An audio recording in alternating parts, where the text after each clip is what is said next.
Imagine só, o ano de 1942 começa com o mundo pendurado por um fio.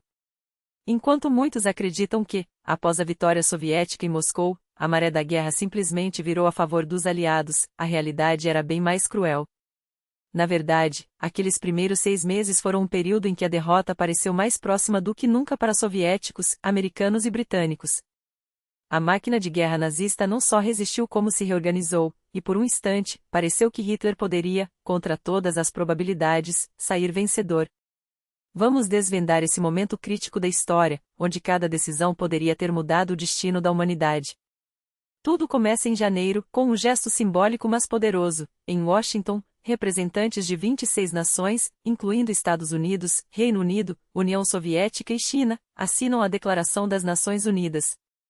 Não era apenas um papel, era um compromisso solene de não negociar separadamente com as potências do eixo e de lutar até a derrota total de Alemanha e Japão. O documento, idealizado pelo presidente Roosevelt, plantou a semente do que viria a ser a ONU, uma tentativa de criar um fórum global para evitar futuras guerras. Na época, a ideia soava revolucionária, um mundo onde conflitos seriam resolvidos por diálogos, não por bombardeios. Hoje, sabemos que a ONU se tornou mais um palco de discursos do que de ações, mas em 1942, ela representava uma esperança frágil em meio ao caos. Enquanto os diplomatas assinavam acordos, no Atlântico, os alemães declaravam guerra silenciosa. A Operação Paukenschlag, ou um golpe de tambor, transformou as costas americanas em um campo de batalha. Como? Graças à rendição da França em 1940, que entregou aos nazistas portos estratégicos como Brest e Bordeaux, com acesso direto ao Oceano Atlântico. Ali, os alemães construíram bunkers à prova de bombardeios, onde submarinos podiam se esconder, reabastecer e partir para caçar navios aliados quase que impunemente. O almirante Dönitz, mestre dessa estratégia, enviou suas armadilhas de lobos submarinos operando em duplas ou sozinhos para afundar qualquer embarcação que transportasse suprimentos para a Grã-Bretanha ou a URSS. Os números são estarrecedores. Entre janeiro e junho de 1942, 397 navios afundados, 5.000 vidas perdidas. E o pior: os americanos demoraram 4 meses para reagir. Enquanto os britânicos já usavam o sistema de comboios escoltados por destruidores, os Estados Unidos subestimaram a ameaça. Só em abril, após perderem centenas de navios, eles finalmente criaram centros de coordenação em Boston, Nova York e Flórida. A Operação Paukenschlag foi tão devastadora que, até julho, os submarinos alemães haviam afundado 609 navios, um quarto de todas as perdas aliadas na Segunda Guerra. Uma carnificina que só foi possível graças à combinação de arrogância, falta de preparo e à genialidade tática de Dönitz. Mas por que os americanos deixaram isso acontecer? A resposta é tão simples quanto frustrante: descuido. Eles acreditavam que sua costa estava segura, que a distância os protegia. Engano fatal. Os radares eram primitivos, as escoltas inexistentes, e os submarinos alemães agiam como predadores em águas abertas. Só depois do banho de sangue é que os Estados Unidos aceleraram o desenvolvimento de tecnologias de defesa, como sonares mais avançados e táticas de comboio. O preço, porém, já havia sido pago em sangue e aço. Enquanto a guerra no mar definia as rotas de suprimentos, no fronte oriental, os soviéticos lutavam para não serem engolidos pela Blitzkrieg renovada.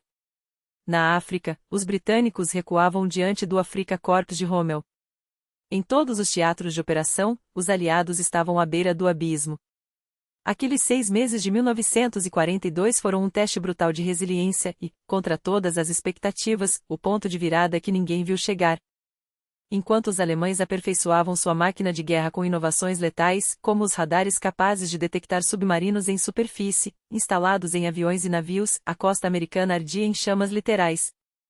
Dönitz, o mestre dos lobos cinzentos, gabava-se ao microfone: os veranistas da Flórida podem avistar, no horizonte, o trabalho da Kriegsmarine, nossos U-boot afundando petroleiros como tochas flutuantes.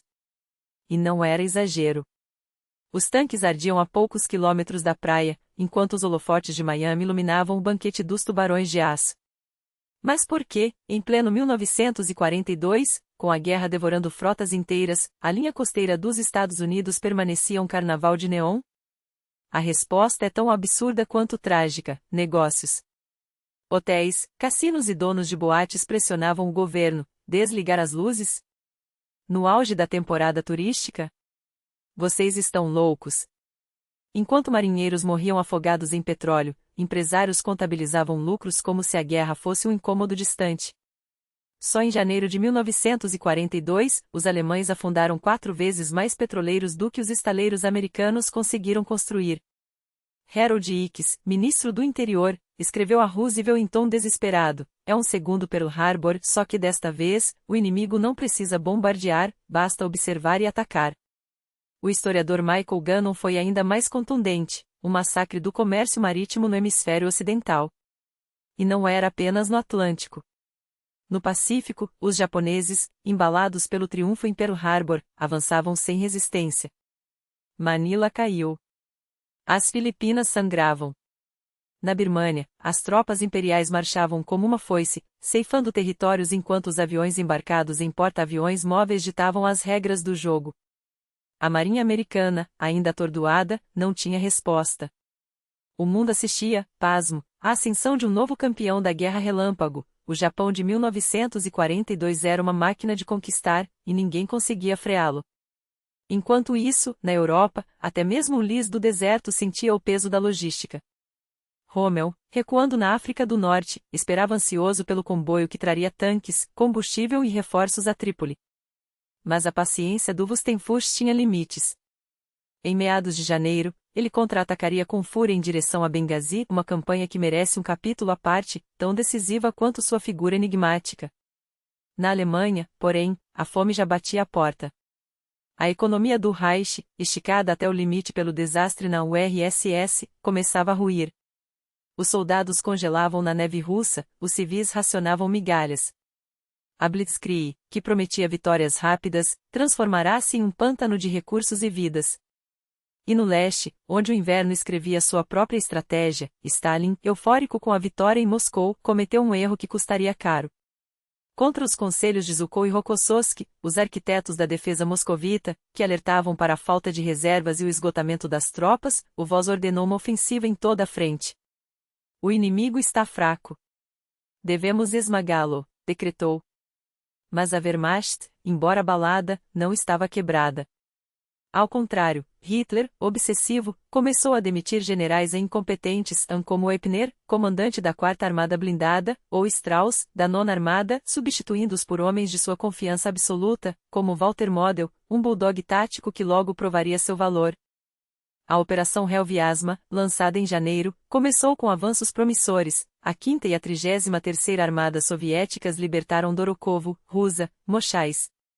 Mas o preço foi exorbitante. Em poucos dias, as divisões esgotaram-se.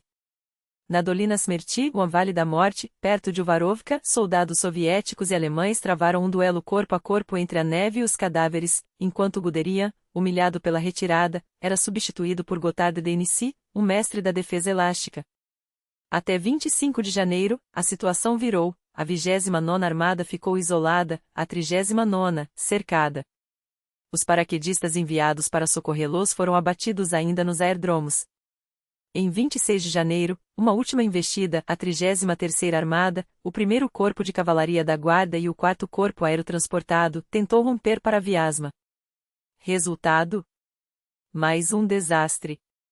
Os sobreviventes, abandonados atrás das linhas inimigas, resistiriam até junho, lutando ao lado de partisans em uma guerra de sombra. Janela de oportunidade fechada. O inverno, que deveria ser aliado, tornou-se algoz. E o pior ainda estava por vir. Enquanto o inverno russo esmagava as divisões alemãs em Viasma, outro teatro de operações revelava o preço sangrento da guerra e a crueldade das oportunidades perdidas. O Crimeia, palco de uma das operações anfíbia mais ousadas e trágicas da Segunda Guerra, tornou-se o cemitério de sonhos estratégicos e a prova de que, mesmo no caos, a genialidade tática pode ser anulada pela incompetência logística. 29 de dezembro de 1941. 40.000 soldados soviéticos desembarcam nas praias geladas de Kerch e Feodosia. A missão: quebrar o cerco a joia do Mar Negro, a fortaleza que, se caísse, arrastaria consigo o orgulho da frota do Mar Negro. Nos primeiros dias, tudo parece sair como planejado, os alemães, pegos de surpresa, recuam. Os relatos falam de heroísmo quase sobre-humano, infantaria avançando por águas congelantes, peitos expostos ao vento cortante, enquanto a artilharia soviética martela as posições inimigas. Mas a natureza, mais uma vez, vira o jogo. Uma tempestade congela o estreito de Kerch em questão de horas. Soldados que horas antes lutavam na água até a cintura agora marcham sobre o gelo, exaustos, hipotérmicos, mas determinados. Como? Como homens que já enfrentaram o inferno ainda conseguem empunhar um fuzil? A resposta está na urgência da missão, essa não podia esperar. O efeito é imediato. O 42º Corpo Alemão, sob comando do general von Sponeck, entra em pânico. O risco de ser flanqueado e cercado é real. Contra as ordens diretas de Manstein, que exige que mantenham as posições a qualquer custo, von Sponeck ordena a retirada. Um erro estratégico? Talvez. Mas a história julgaria Sponeck com severidade, ele seria destituído, levado à corte marcial e condenado por desobediência. Enquanto isso, Manstein, o mestre das manobras relâmpago, tenta corrigir o rumo, mas é tarde. Em 2 de janeiro de 1942, o K está nas mãos soviéticas. A 11ª Armada Alemã, responsável pela defesa do Crimeia, vê sua linha de suprimentos, a vital ferrovia, ameaçada de corte. A vitória parecia ao alcance. Mas aqui começa o desastre soviético por excelência. Em vez de explorar o momento, de lançar todas as reservas para esmagar as divisões alemãs desorganizadas, o alto comando hesita. As tropas, exaustas após o desembarque, não recebem reforços. As ordens são confusas. Por quê? Historiadores ainda debatem, será que Stalin subestimou a capacidade de Manstein de se reerguer? Ou os generais no terreno, como Kuzlov, comandante do Frente do Cáucaso, simplesmente falharam em coordenar o ataque? O fato é que, enquanto os soviéticos perdem tempo, os alemães se reorganizam. 15 de janeiro. Manstein contra-ataca. Seu alvo, a junção entre a 51ª e a 44ª Armadas Soviéticas, perto de.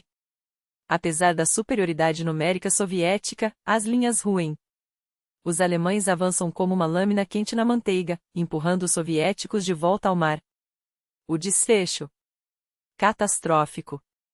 O desembarque de Sudak, 2.500 homens enviados para segurar um ponto estratégico, é aniquilado. Apenas 350 soldados, liderados pelo major, conseguem escapar do cerco e se juntar aos partisans das montanhas.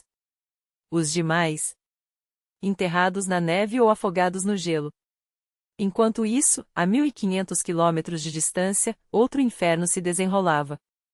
A Operação Lubanskaya, ou, como os alemães a chamariam, a Batalha do Volkhov, deveria ser o golpe final para quebrar o cerco de Leningrado. Mas, mais uma vez, o planejamento soviético revelaria suas fissuras fatais. 7 de janeiro de 1942. A Segunda Armada de Choque, junto com outras unidades, lança-se ao ataque ao longo de uma frente de 150 quilômetros. O objetivo: romper as linhas alemãs, abrir um corredor até Leningrado e, finalmente, aliviar a fome que devorava a cidade há meses. Mas nada sai como planejado. A artilharia prometida não chega a tempo. A aviação, apenas 118 aeronaves, é insuficiente para dar cobertura. Os estoques de munição estão abaixo do mínimo. E, pior, as tropas são lançadas ao combate sem preparação. Os relatos alemães são terríveis na sua precisão, onda após onda de soldados soviéticos avançam sobre o gelo do Volkhov. Nossos metralhadoras ceifam fileiras inteiras, mas eles continuam vindo. O rio está coberto de cadáveres, mas os comissários empurram mais homens para a morte. Como descrever isso? Nenhum filme, nenhuma palavra faz justiça ao horror daqueles dias. 4 divisões soviéticas, 111ª, 372ª, 376ª e 378ª, conseguem, contra todas as probabilidades, cruzar o Volkhov e estabelecer uma cabeça de ponte. Mas a que custo? Corpos empilhados como lenha. Sangue congelado no gelo. E, mesmo assim, a ordem era: avancem. Até o general Alder, chefe do Estado-Maior alemão, fica estarrecido. Em seu diário, anota, de 22 de junho de 1941 a 26 de janeiro de 1942, perdemos 886.500 homens. Nunca imaginamos tais números. Mas os soviéticos, apesar das perdas ainda maiores, não recuam. Por quê? Porque recuar significava condenar Leningrado. E Leningrado não poderia cair. Enquanto a URSS sangrava no leste, o Império Japonês escrevia sua própria história de conquista no Pacífico. Fevereiro de 1942. As forças japonesas invadem Sumatra, avançando como uma maré implacável. Seu próximo alvo? Singapura, a joia da coroa britânica, a fortaleza inconquistável em que, em teoria, nunca cairia. Os britânicos tinham 80.000 homens, canhões costeiros, uma frota, embora já combalida, e estoques de comida e munição para meses. Mas havia um problema: a arrogância. Os japoneses desembarcam 35.000 soldados em inferioridade numérica e, ainda assim, esmagam a defesa britânica em semanas. Como? Estratégia. Enquanto os britânicos concentravam suas defesas contra um ataque pelo mar, os japoneses desembarcam pela selva, cortam as comunicações e cercam a cidade. O general Percival, comandante das forças britânicas, entra em pânico. Churchill, mais tarde, diria com amargura: tínhamos tudo para vencer: homens, armas, suprimentos. O que faltava? Vontade. Liderança. Um plano. Asterisco. O golpe final é humilhante. Os britânicos enviam uma delegação com bandeira branca, pedindo 24 horas de trégua para evacuar os feridos. Os japoneses, temendo uma armadilha, recusam: rendam-se agora. E eles se renderam. 15 de fevereiro de 1942. Singapura cai. 80.000 soldados britânicos, australianos e indianos, a maior rendição da história do Império Britânico, marcham para campos de prisão. O mito da invencibilidade britânica ruía. E o mundo assistia, atônito, à ascensão de um novo poder no Pacífico. Enquanto isso, na Rússia, o inverno ainda não havia dito sua última palavra. E a guerra, longe de terminar, apenas engrossava seu rastro de sangue. Fevereiro de 1942 não foi apenas um mês de derrotas humilhantes, foi o mês em que a guerra revelou sua face mais cruel e implacável. A capitulação em Singapura não foi um incidente isolado, foi a maior rendição militar da história, um golpe tão devastador que abalou os alicerces psicológicos de um império. Todo um contingente, armado até os dentes, curvou-se diante de um inimigo que, até pouco tempo antes, era subestimado. Enquanto isso, em outro teatro de operações, onde a areia queima e o vento carrega a morte, uma figura começava a ser forjada não pela realidade, mas pela propaganda: o Raposa do Deserto.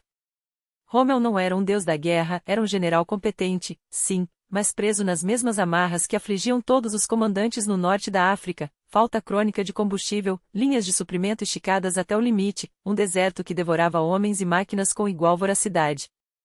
Os britânicos, por sua vez, também se preparavam, acumulando reservas, esperando o momento certo. Mas a máquina de propaganda de Goebbels não podia esperar. Precisava de um herói. E em Alfred Ingemar Bern, um de seus propagandistas mais hábeis, encontrou o arquiteto perfeito para transformar Rommel em lenda.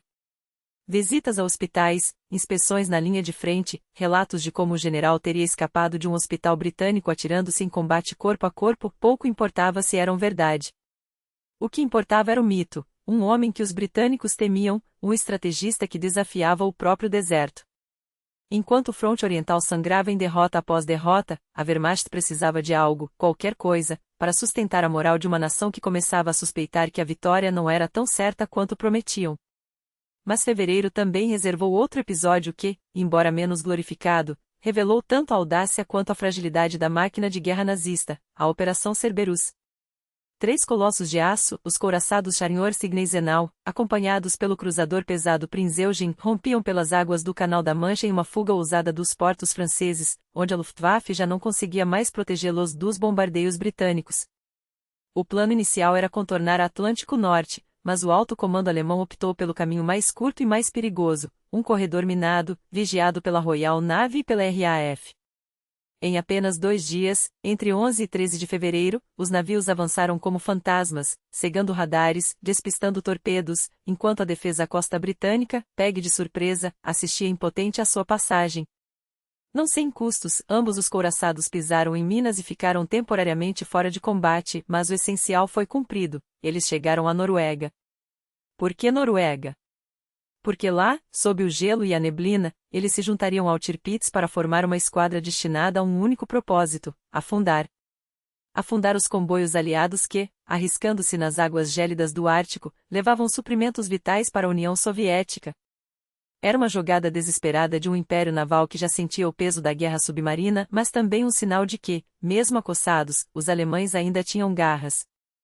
No entanto, enquanto o mundo se distraía com as manobras no deserto ou com a fuga audaciosa pelo canal, o verdadeiro inferno ardia no leste. Fevereiro de 1942 foi o mês em que o fronte oriental mostrou que não havia trégua, nem piedade. Os soviéticos, exaustos após a ofensiva de inverno, viam suas linhas se desfarelarem sob o peso de contra-ataques alemães meticulosamente planejados.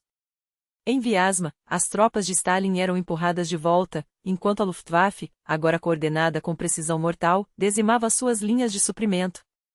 A 29ª Armée, cercada, recebeu ordens de romper o cerco, mas, quando fez, em 28 de fevereiro, apenas 5.000 homens emergiram das florestas congeladas, muitos deles arrastando feridos que jamais chegariam a um hospital. Uma divisão inteira, aniquilada. A Operação Hell Vyazma, que deveria ser a virada soviética, transformava-se em mais um capítulo de um massacre sem fim. E o pior ainda estava por vir.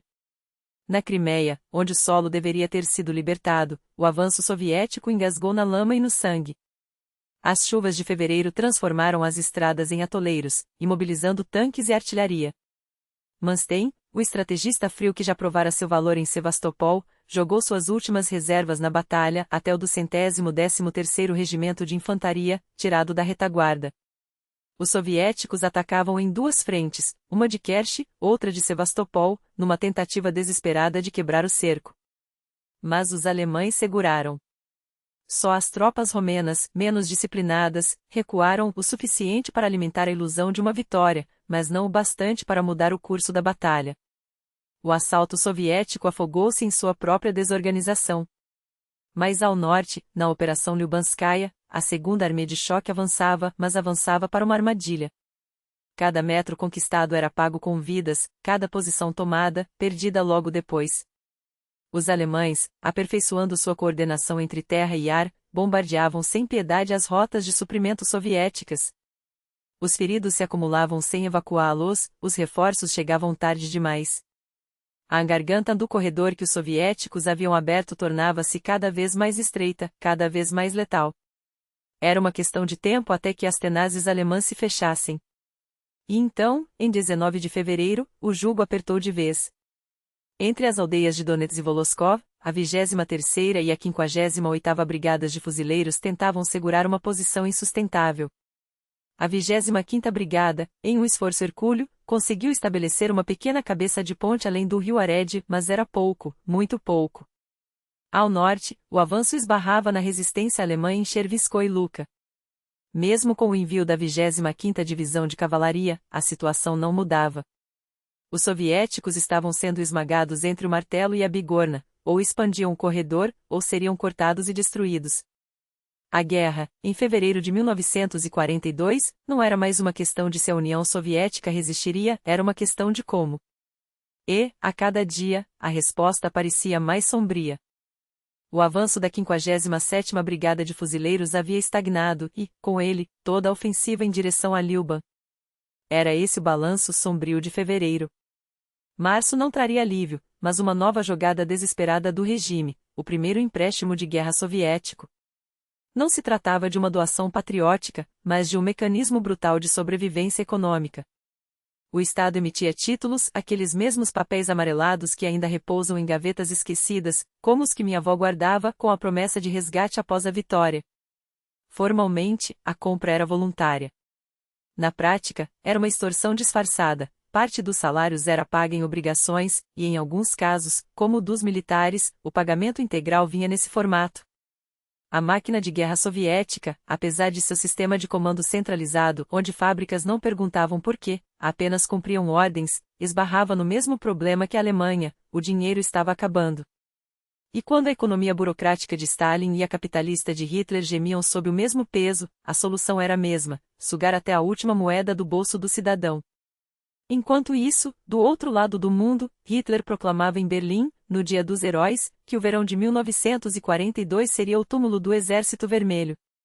Uma profecia que soaria como piada trágica meses depois, mas que, em março, ainda ecoava como um decreto divino. Os alemães não sabiam, e o Führer menos ainda, que estavam cavando sua própria cova. Mas a arrogância nazista não era exclusividade europeia. No Pacífico, os japoneses avançavam como uma maré negra: Malásia Britânica caída, Batávia, aquela mesma joia colonial que você se lembra dos tempos da Companhia das Índias Orientais Holandesas, agora era um troféu do Império do Sol Nascente. A Indonésia e seu petróleo jorravam nas mãos de Tóquio. E em Rio de Janeiro, um detalhe sinistro: 200 agentes da Abwehr presos, supostamente tramando roubar os crânios de cristal maias para enriquecer a coleção de artefatos ocultos de Himmler, da lança sagrada ao Santo Graal, passando por relíquias que nem a história confirmava. Legenda? Talvez. Mas os 200 espiões eram reais. Para quê? Financiamento clandestino na América Latina? Rotas de fuga para quando a derrota batesse à porta? O almirante Canaris, chefe da Abwehr, já desconfiava do desfecho: sua lealdade a Hitler era tão frágil quanto o moral das tropas no inverno russo. E falando no fronte oriental, nada ia bem. A segunda quinzena de fevereiro e todo o mês de março se arrastaram em Viasma como um pesadelo sem fim. As tentativas de romper o cerco à Terceira Armia fracassavam uma após outra. Os alemães, mestres em isolar e esmagar, mantinham as tropas soviéticas em um semi-cercamento asfixiante. Na Crimeia, a ofensiva vermelha renasceu entre 13 e 19 de março, só para afundar novamente na lama dos contra-ataques. O fronte congelou. Em Lyuban, a paralisia era absoluta. Até que, em 9 de março, Stalin jogou sua última carta: uma inspeção de emergência chefiada por Malenkov, acompanhada de um reforço de peso, o general Vlasov. Sim, aquele Vlasov, cujo nome seria sinônimo de traição meses depois, quando, cercado e desesperado, trocaria o uniforme vermelho pela causa nazista. Mas em março de 1942, ele ainda era o favorito do Voz, um comandante em quem Stalin depositava confiança cega, enviado para salvar a Segunda Armia de choque do colapso. Paralelamente, em 2 de março, no quartel-general de Hitler, uma decisão fatal: a Wehrmacht passaria a ofensiva no fronte de Volkow. Duas armadas, agora, marchavam em rota de colisão: uma soviética, tentando expandir sua cabeça de ponte, e outra alemã, determinada a fechá-la como uma armadilha. Os relatos dos historiadores militares são unânimes: entre fevereiro e meados de março, cada metro de terra em torno do corredor da Segunda Armia de choque foi disputado com unhas e dentes. Os soviéticos, famintos e mal supridos, atacavam pontos-chave em vão. Os alemães, com superioridade aérea e artilharia precisa, manobravam como um relógio suíço. Nenhum avanço. Nenhuma vitória. Nem mesmo um suspiro de esperança. Alder, chefe do Estado-Maior alemão, anotaria em seu diário em 25 de março: desde 22 de junho de 1941 até 20 de março de 1942, perdemos 1.736.000 homens, 33,5% de todas as forças terrestres no leste. Números que não mentem: a máquina de guerra nazista estava sangrando até a morte. Abril se anunciava como um dos meses mais cruéis da guerra. Para o eixo, Japão, Itália e Alemanha, o mundo parecia se curvar, as vitórias se acumulavam como troféus macabros. Os japoneses, após arrasar as Filipinas, impuseram marcha da morte de Bataan: 75.000 prisioneiros, entre americanos e filipinos, obrigados a percorrer 97 quilômetros a pé, sob sol escaldante, sem água, sem comida. Quem caía, era deixado para morrer. Quem tentava ajudar os caídos, era espetado por baionetas. Quem fugia, era metralhado. Os sobreviventes descreveriam cenas que fariam até os algozes da SS empalidecer: homens com os intestinos arrancados por golpes de rifle, corpos empilhados às margens da estrada, os gemidos dos moribundos ignorados como ruído de fundo. Entre 5 e 10 mil filipinos pereceram no caminho, 600 a 650 americanos compartilharam o mesmo destino. Mas a propaganda aliada transformaria aquele inferno em combustível. Quantos japoneses você viu hoje? Mate esse número. O slogan ecoaria como um mantra, assim como quantos fascistas você viu, mate esse número dos soviéticos. A guerra não era mais sobre territórios, era sobre ódio puro, destilado em cartazes e discursos.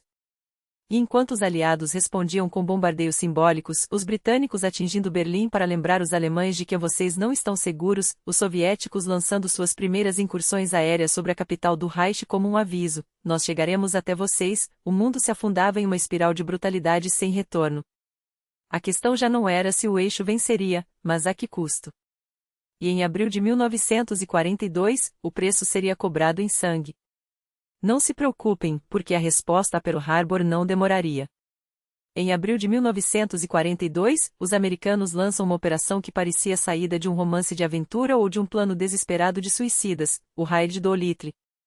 16 bombardeiros B-25, decolando de um porta-aviões no meio do Pacífico, rumo ao coração do Japão. O alvo: fábricas químicas, instalações militares, o orgulho industrial de um império que achava estar intocável. Mas aqui está o detalhe que transforma essa missão em algo além da audácia, em uma sentença de morte calculada: ninguém voltaria. Os aviões não tinham combustível suficiente para retornar. Os pilotos sabiam que, após soltar suas bombas, teriam duas opções: pousar na China, atrás das linhas japonesas, ou tentar a sorte na União Soviética, cujo território, por um capricho geográfico, ficava perigosamente próximo do Japão. Dos 16 bombardeiros, a maioria caiu em território chinês. Alguns pilotos foram capturados. Outros, executados sumariamente pelos japoneses, porque quando se trata de vingança, as convenções de Genebra viravam papel molhado. Um único B-25 conseguiu pousar em solo soviético. E aqui, a ironia da história: a URSS, tecnicamente neutra em relação ao Japão por um pacto de não agressão, deveria internar a tripulação. Mas Stalin não era homem de cumprir formalidades quando se tratava de aliados úteis. Os americanos foram detidos apenas no papel. Na prática, uma rota secreta pelos bastidores do Irã os devolveu aos britânicos. A mensagem, porém, já havia sido entregue: os Estados Unidos não esqueceriam Pearl Harbor. E fariam o Japão pagar, cidade por cidade, fábrica por fábrica. Enquanto isso, a milhares de quilômetros dali, no fronte oriental, Abril chegava com um inimigo ainda mais implacável que os tanques de Guderian, a Rasputitsa. As chuvas da primavera transformavam as estradas em pântanos, os campos em armadilhas de lama onde tanques afundavam até os eixos e soldados marchavam com os pés pesados como chumbo. Na direção de Volkou, os rios inchados pelo degelo arrastavam pontes e equipamentos. Em Heschel, a situação era de colapso. Na noite de 13 de abril, o contato com o quartel-general da 33ª Armada foi perdido. Contra as ordens de Zhukov, que exigia uma retirada estratégica, Stalin interveio pessoalmente. Permitiu que o general Yefremov, comandante da 33ª, tentasse uma rota de fuga pelo caminho mais curto, direto para Ugra. Era uma armadilha. Entre 17 e 18 de abril, os restos da 33ª Armada caíram em uma emboscada. Yefremov, ferido e cercado, escolheu a bala na têmpora antes da humilhação do cativeiro. No dia 16, Alder anotou em seu diário, com a frieza de um contabilista da morte: a 33ª Armada Soviética foi aniquilada. Os alemães, agora, recebiam ordens para se entrincheirarem em uma defesa escalonada ao longo da linha Heschel-Gzhats-Quiros. A guerra de movimento dava lugar à guerra de atrito, e o atrito, na Rússia, era sinônimo de carnificina. Mas o inferno não se limitava a Heschel. Na Crimeia, Manstein preparava seu golpe de mestre. Em abril, sua 11ª Armada recebeu reforços: a 22ª Divisão Panzer, 180 tanques frescos, e o 8º Corpo Aéreo da Luftwaffe, sob o comando do general Richthofen, o mesmo que transformaria Stalingrado em um forno meses depois. Os soviéticos, concentrados perto da linha de frente, não tinham profundidade defensiva. Manstein exploraria isso. Sua operação, batizada de Trappenjag, caça aos Drohnen, ou caça às cotovias, era uma manobra oblíqua, um golpe traiçoeiro vindo do sul, projetado para envolver as tropas soviéticas em Kerch.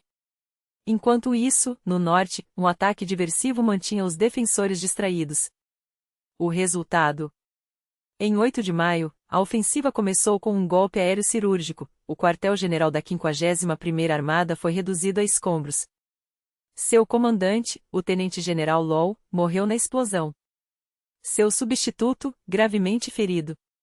Em 2 semanas, as forças do fronte da Crimeia foram empurradas até a beira do Estreito de Kerch. Em 18 de maio, a resistência organizada terminou.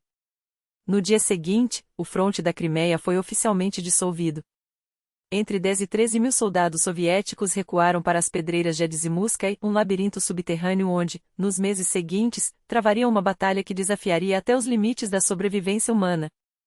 Mas isso é uma história para outro momento. Por enquanto, basta saber que, lá embaixo, sem água, sem suprimentos, cada saída à superfície para buscar um balde d'água custaria vidas. Que os japoneses envenenariam os poços. Que os alemães bombeariam gás para dentro das galerias.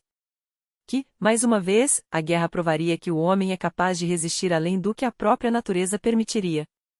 Enquanto a Crimeia ardia, em Lyuban, a segunda armada de choque do general Vlasov lutava por sua vida. Desde o início de maio, tentativas desesperadas de romper o cerco eram esmagadas pelos contra-ataques alemães. A 52ª e a 59ª Armadas do fronte de Volkhov avançavam para socorrê-los, mas cada metro era disputado com sangue. A realidade era cruel, a segunda armada estava encurralada. Em 30 de abril, o Conselho Militar do fronte de Leningrado e do grupo de Volkhov emitiram uma ordem que soava como uma confissão de derrota, transição para a defesa. Tradução: não avançaremos mais. Na prática, significava que a Segunda Armada estava isolada, suas comunicações cortadas, seu destino selado entre o estreito corredor de Spasskaya Police e o bosque de Myasnoye Bor. Era o pesadelo que os comandantes soviéticos temiam, um avanço rápido demais, um flanco exposto, um cerco que se fechava como uma armadilha de aço. Em 1º de maio, Stalin emitiu sua ordem do dia: exijo que a Armada Vermelha garanta que 1942 seja o ano da derrota final das tropas nazistas e da libertação de nossa terra. Palavras ousadas. Mas entre dar uma ordem e cumpri-la havia um abismo chamado Fronte Oriental. Enquanto o ditador sonhava com vitórias em Rechoviasma, a operação soviética de inverno terminara em catástrofe. As perdas: 776 mil homens, 72 mil deles, mortos ou desaparecidos para sempre. Do lado alemão, a Grupo de Exército Centro registrou 331 mil baixas entre janeiro e março. Números que não mentem, a máquina de guerra nazista ainda estava intacta. E a URSS, apesar de toda a resistência heróica, pagava um preço que nenhum decreto de Stalin poderia pagar. E os desastres não paravam por aí. Kerch, Lyuban, Rechoviasma, cada operação soviética, uma após outra, esbarrava em um beco sem saída e terminava em colapso. Não eram derrotas comuns, eram catástrofes estratégicas que se estendiam por toda a linha de frente. As causas: uma mistura letal de ilusão e arrogância. Stalin, embriagado pelos primeiros êxitos da contraofensiva de inverno, acreditava que alguns golpes decisivos poderiam quebrar a coluna vertebral do Wehrmacht e cortar suas linhas de suprimento. Mas o verdadeiro veneno estava na superestimação das próprias forças e na subestimação crônica do inimigo. A máquina de guerra alemã não era apenas eficiente, era implacável. Bem treinada, bem comandada e, acima de tudo, letal. Enquanto Moscou planejava novas ofensivas, Berlim preparava contra-ataques cirúrgicos. E foi assim que, em maio de 1942, um novo pesadelo se formou: Arcoll. O plano era ambicioso: cercar a Sexta Armada Alemã, comandada pelo general Friedrich Paulus, um homem que ainda não sabia que seu nome seria sinônimo de desastre em Stalingrado. Até 17 de maio, as tropas soviéticas avançaram, empurrando as divisões de Paulus para perto da cidade. Parecia funcionar. Mas os alemães já tinham um plano. A Operação Fredericus estava pronta e quando a primeira armada Panzer do general Ewald von Kleist desferiu seu golpe, o inferno se abriu. No primeiro dia, as linhas da 9ª Armada Soviética do fronte sul ruíram. Em questão de horas, os tanques alemães cortaram as rotas de retirada. Timoshenko, o comandante no terreno, enviou mensagens desesperadas a Moscou: estamos à beira do colapso. Precisamos recuar ou seremos aniquilados. Até Vasilevsky, o recém-empossado chefe do Estado-Maior, implorou a Stalin que autorizasse a retirada. A resposta? silêncio. Ou pior, uma ordem para continuar o ataque. Até 23 de maio, o resultado era inevitável. 250 mil soldados soviéticos estavam encurralados em um triângulo mortal entre Merefa, Barvenkovo e Balaklia. As ilustrações dos mapas não mentem, o que deveria ser uma ofensiva vitoriosa virou uma armadilha de aço e fogo. E então começaram as tentativas desesperadas de fuga.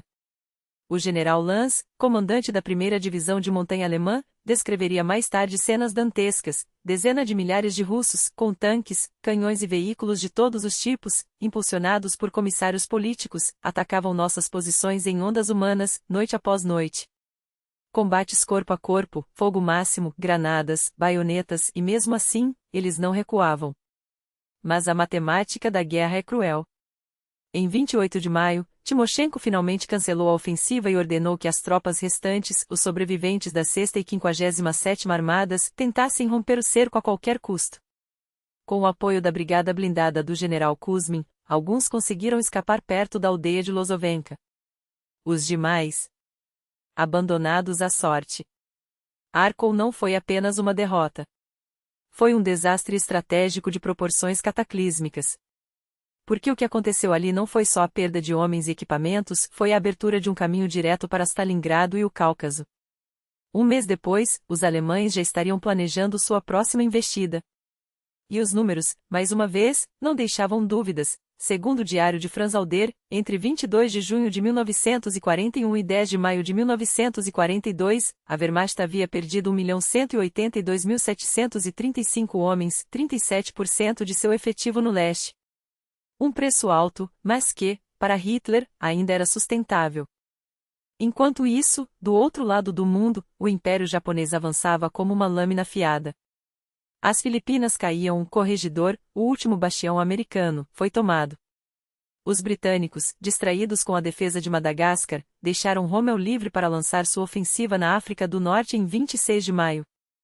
E no Pacífico Sul, os japoneses miraram seus próximos alvos, Port Moresby, na Nova Guiné, e Tulagi, nas Ilhas Salomão.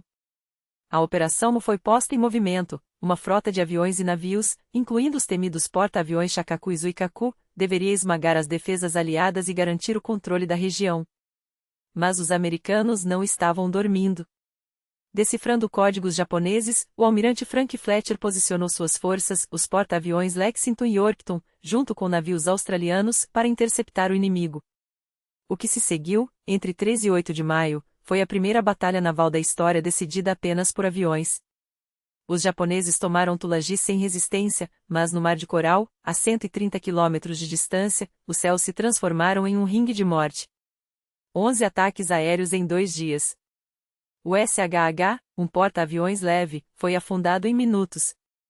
Os americanos perderam o destruidor Sims e o petroleiro Nelcho, enquanto Lexington, atingido por torpedos e bombas, ardeu até ser abandonado. O Yorkton, embora gravemente danificado, se recusou a afundar sua tripulação, com martelos, serras e vigas de madeira, consertou os estragos em tempo recorde, uma lição que salvaria vidas em Midway. No papel, os japoneses venceram. Afinal, afundaram mais navios. Mas a vitória foi pírrica. Os 2 porta-aviões pesados japoneses, Shakaku e Zuikaku, saíram de combate, um com danos críticos, o outro sem aeronaves operacionais. E aqui entra um detalhe absurdo e fatal: a doutrina naval japonesa proibia transferir aviões de um porta-aviões danificado para outro. Se um navio estava fora de ação, seus pilotos e máquinas ficavam presos a ele, inúteis. Uma regra tão rígida quanto estúpida, que em junho custaria caro aos japoneses. Enquanto o sol se punha sobre o Pacífico em chamas, a Luftwaffe lançava seu terror sobre a Europa. Na noite de 30 de maio, 1047 bombardeiros britânicos transformaram Colônia em um inferno de fogo. Seria apenas a primeira de 262 incursões que reduziriam a cidade a escombros. A guerra, em todos os frontes, estava longe do fim. E o pior: ainda não tínhamos visto nada. A única coisa que resistiu ao inferno foi a Catedral de Colônia, um milagre arquitetônico que, anos depois, seria celebrado como prova da nobreza aliada em poupar monumentos históricos. Ah, como os britânicos e americanos adorariam se autoproclamar heróis por preservar aquela obra-prima gótica! Mas a verdade é muito menos poética: o Sobor era simplesmente demasiado alto para ser ignorado. Um farol de pedra no meio do caos, usado como ponto de referência pelos bombardeiros para ajustar suas rotas. Virem à esquerda no Sobor. Não, à direita. Ali, onde a agulha perfura o céu. Pragmatismo puro, não humanismo. E então veio a noite de 30 para 31 de maio. 868 bombardeiros desferiram seu golpe sobre Colônia, jogando 1.550 toneladas de explosivos sobre a cidade. 2/3 delas, bombas incendiárias. O resultado: 2.500 focos de incêndio, dos quais 1.700 foram classificados como grandes pelos próprios bombeiros alemães, homens que, contra todas as probabilidades, conseguiram evitar o pior, a formação de um furacão de fogo, aquele fenômeno que sugava o oxigênio das ruas e transformava pessoas em tochas humanas. Colônia sobreviveu, mas a um custo brutal: 3.300 edifícios destruídos, 8.000 danificados, 133.000 apartamentos reduzidos a escombros. Entre 4.800 e 5.500 mortos, corpos carbonizados ou soterrados sob tijolos. E, como se o horror não bastasse, 150.000 dos 700.000 habitantes fugiram, abandonando uma cidade que já não existia mais. Mas junho de 1942 não seria lembrado por ruínas europeias. O verdadeiro terremoto aconteceria no Pacífico.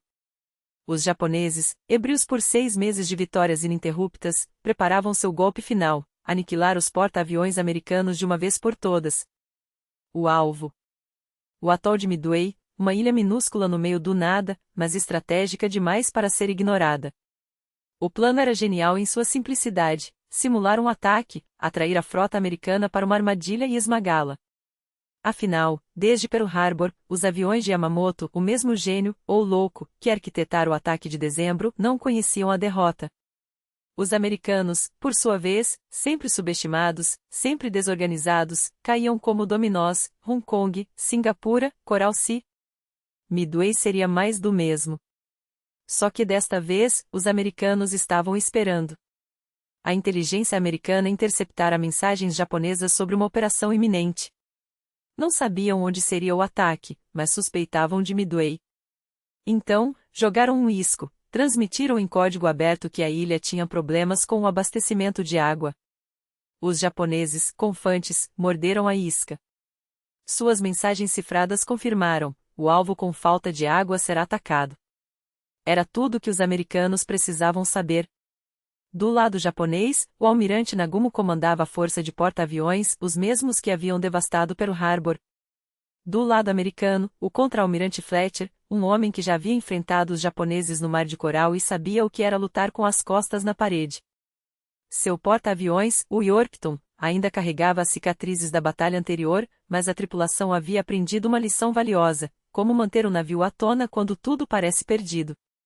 O plano japonês era direto: bombardear Midway até virar pó, depois destruir os porta-aviões americanos que inevitavelmente chegariam para salvar a ilha.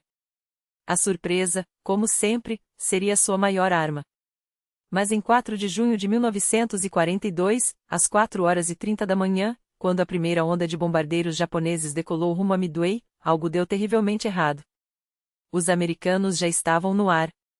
Às 6h15, enquanto os japoneses começavam a jogar suas bombas sobre a ilha, aviões americanos decolavam de Midway para atacar a frota inimiga. Nagumo, atônito, viu seu fator surpresa evaporar. Zenissas disparavam, caças zero interceptavam, mas os bombardeiros americanos, apesar de desorganizados, mostravam uma determinação que os japoneses não esperavam. 8 ondas de ataque se seguiram, todas falharam. Torpedeiros foram abatidos como moscas. Bombardeiros erraram seus alvos. Às 10h15, depois de horas de frustração, os japoneses preparavam a segunda onda de bombardeiros para terminar o trabalho. E foi então que os americanos fizeram sua jogada mestre. Enquanto os japoneses rearmavam seus aviões, trocando bombas por torpedos, expondo seus porta-aviões como alvos estáticos, 2 esquadrilhas americanas, lideradas pelos pilotos MC Klusk Leslie, surgiram no horizonte. O que viram? 4 porta-aviões japoneses com suas pistas lotadas de aeronaves carregadas de combustível e munição. Era o cenário perfeito para o massacre. Às 10h25, as bombas americanas caíram como martelos divinos. 3 porta-aviões japoneses Takagi, SRY e Kaga foram atingidos em cheio. Explosões secundárias transformaram seus convés em fornalhas. O Akagi, orgulho da frota, virou um inferno flutuante. O SRY afundou ainda à tarde. O Kaga, reduzido a sucata, seguiu o mesmo caminho. Restava apenas o Iri. E os japoneses, feridos mas não derrotados, fariam sua última investida. Enquanto o Iri, ferido mas ainda respirando fogo, lutava para permanecer à tona, sua tripulação trabalhava como demônios para tampar os rombos abertos pelos bombardeios americanos. Cada placa de aço soldada, cada viga reforçada era um ato de desespero e também de orgulho. Aqueles homens não sabiam ainda, mas suas técnicas de controle de danos, aprendidas no calor da batalha, um dia seriam estudadas pela Marinha Britânica como manual de sobrevivência naval. Era o último suspiro de uma máquina de guerra que se recusava a morrer. Mas os japoneses não tinham mais aviões. Nem reservas. Nem tempo. O Iri, inclinado e carbonizado, já não podia combater, mas também não afundava. Era um gigante agonizante, um símbolo de uma frota que, horas antes, dominara os céus do Pacífico. Enquanto isso, do outro lado do horizonte, os americanos reuniam tudo o que tinham. O Enterprise, o último porta-aviões operacional, lançava sua última investida. Às 17h03, as bombas caíram como veredito. Sem defesa aérea, sem caças para interceptar, o Iri foi dilacerado. As explosões rasgaram seu convés, destruíram seus sistemas vitais. Quando a noite caiu, ele já não passava de um casulo de metal à deriva, condenado. No dia seguinte, 5 de junho, os japoneses fizeram o que restava, afundaram seus próprios navios. O Akagi, ainda ardendo, foi enviado ao fundo com honras. O Iri, irrecuperável, seguiu-o. E com eles, parte da alma do Império do Sol Nascente. O almirante, responsável pela glória de Pearl Harbor, viu seu comando desmoronar em questão de horas. 2 cruzadores, o Mikuma e o Mogami, ao perceberem que não havia mais porta-aviões para proteger, tentaram recuar. Mas o destino é implacável. O Mogami, em manobra desesperada, colidiu com o Mikuma, arrancando-lhe a proa. Pior, os tanques de combustível do Mikuma foram atingidos. Uma trilha de óleo e fogo os denunciou aos americanos. A aviação naval não perdoou. O Mikuma afundou em chamas. O Mogami, por milagre, escapou, mas era uma vitória de pirro. Midway não foi apenas uma batalha. Foi o divisor de águas da guerra no Pacífico. Pela primeira vez, os japoneses, os invencíveis, os donos do mar, foram derrotados. E não qualquer derrota, perderam os 4 porta-aviões que, 6 meses antes, haviam esmagado Pearl Harbor. A vingança americana chegará como um raio. Agora, o Japão nunca mais poderia projetar seu poder além do alcance de suas bases. Não tinham tempo para reconstruir aquela frota. Não tinham recursos para substituir aqueles pilotos. O Pacífico, que parecia um lago japonês, virou um campo minado. Enquanto isso, do outro lado do mundo, o inferno continuava. Na frente oriental, o verão de 1942 escrevia suas páginas mais sombrias.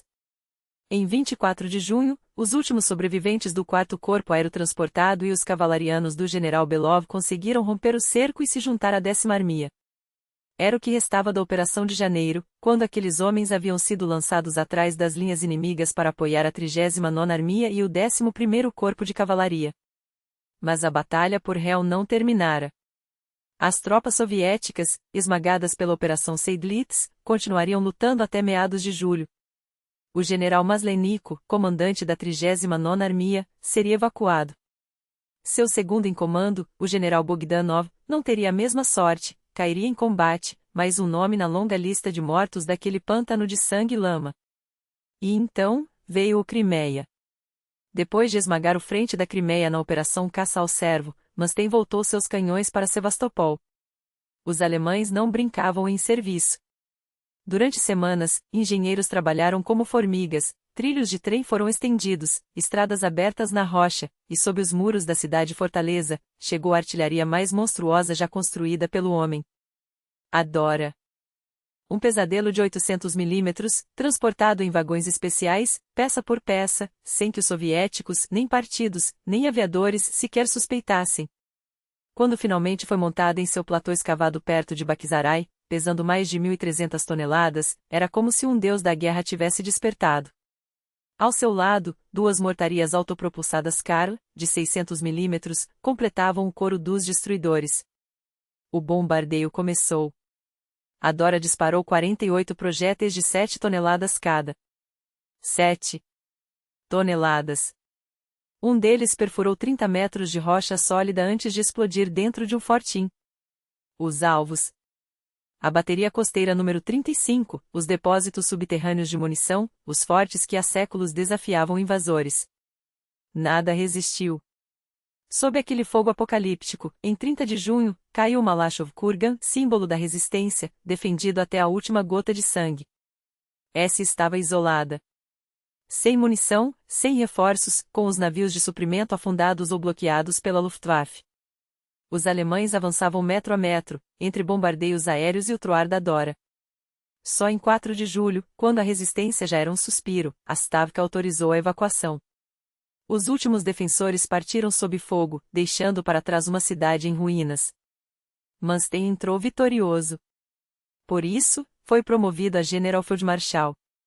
Por isso, instituiu o Kriegsschild, a condecoração para os conquistadores da Crimeia. A União Soviética perderá seu último bastião no sul. E com ele, dezenas de milhares de homens. Mas a guerra não esperava. Enquanto o leste sangrava, no norte da África, Rommel finalmente partia para o ataque. Sua ofensiva começou perto da aldeia líbia de El Ghazala, a apenas 48 quilômetros de Tobruk, a mesma Tobruk que os britânicos haviam tomado no ano anterior, e que agora poderia se tornar sua tumba. A Operação Cruzadeira havia falhado em expulsar os alemães da África. Agora, era vez de Rommel ditas as regras. O campo de batalha era um tabuleiro de encaixas, como os britânicos chamavam os perímetros fortificados no deserto, cercados por minas e trincheiras. Ali, legiões da França Livre e divisões britânicas aguardavam. Rommel, mestre da guerra móvel, fingiu atacar pelo norte, mas seu verdadeiro golpe veio pelo flanco sul. Seus tanques Afrika Korps cortaram pelas dunas, contornando as defesas, buscando envolver o inimigo. Por um momento, pareceu que o plano havia falhado. As colunas blindadas ficaram sem combustível, cercadas, à mercê dos contra-ataques aliados. Mas a sorte sorriu para o Desert Fox. Duas divisões italianas, em um esforço hercúleo, romperam o cerco e levaram suprimentos. Com tanques reabastecidos e munição recarregada, Rommel retomou a iniciativa. Os britânicos e franceses, pegos entre o martelo e a bigorna, começaram a recuar em desordem. A Batalha de Gazala estava decidida. E com ela, o destino de Tobruk e talvez de toda a África. O Desert Fox não se contentou com a vitória. Com a fúria de um predador que sente o cheiro do sangue, Rommel arrebentou as linhas britânicas e rompeu em Tobruk nas costas dos próprios inimigos, como uma lâmina que perfura as defesas antes que o adversário sequer perceba o golpe. A cidade, símbolo da resistência aliada, caiu em 21 de junho de 1942. Não foi uma conquista, foi um massacre relâmpago. Os britânicos, humilhados, recuaram em debandada. Churchill, em Londres, recebeu a notícia como um soco no estômago. Tobruk, a fortaleza inquebrantável, havia sido esmagada em menos de 24 horas. E então, o Afrika Korps avançou. Triunfante. Imparável. As areias do deserto pareciam tremeluzir sob os cascos dos Panzer, como se o próprio Saara se curvasse ao gênio tático de Rommel. Os britânicos, em pânico, emitiram ordens desesperadas, proibido pronunciar o nome Rommel. Nas trincheiras, nos quartéis generais, nos relatórios oficiais, o lis do deserto virou um tabu. Nenhuma sílaba, ordenavam os comandantes. Falem em forças do eixo, em divisões alemãs, em inimigos, mas nunca no nome daquele homem. Porque o medo era contagiante. Soldados britânicos, endurecidos por anos de guerra, tremiam ao ouvir os rumores de que ele estava próximo. Rommel não era mais um general, era uma lenda maligna, um espectro que surgia das dunas com seus tanques fantasmagóricos, sempre um passo à frente, sempre onde menos se esperava. E no auge desse poder, em junho de 1942, o mundo pareceu parar para assistir à ascensão do mestre do deserto. Mas a história, cruel e irônica, já tecia sua armadilha. Porque aquela vitória em Tobruk tinha um gosto amargo, era uma vitória de pirro. Os tanques de Rommel, embora triunfantes, estavam reduzidos a cascos retorcidos. Suas divisões, antes invencíveis, agora contavam os mortos em fileiras cada vez mais esparsas. A Blitzkrieg no deserto havia consumido homens, combustível, munição, recursos que a Alemanha, já asfixiada pela guerra em 2 frontes, não podia repor.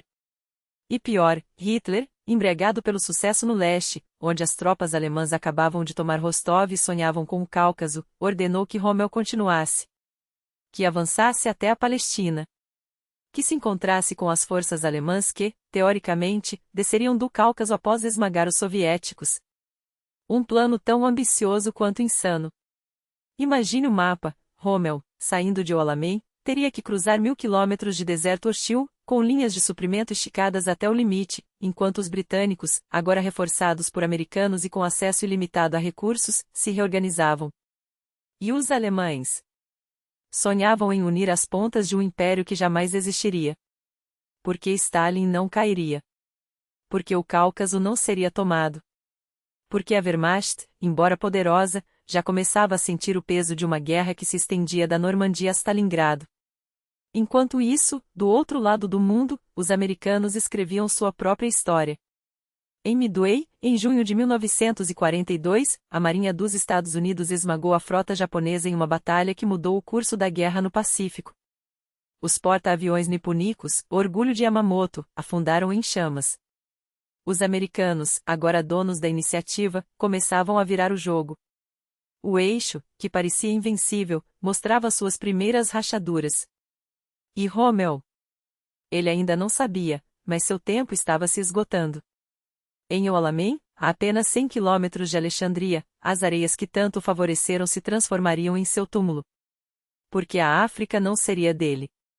Porque a maré da guerra, lenta mas implacavelmente, começava a mudar. E porque, no fundo, até o Desert Fox era apenas um homem, e homens, por mais brilhantes que sejam, não podem vencer sozinhos uma guerra contra o mundo.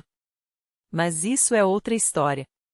Por enquanto, em junho de 1942, o monstro ainda respirava. E o que viria nos próximos 6 meses seria o inferno na Terra.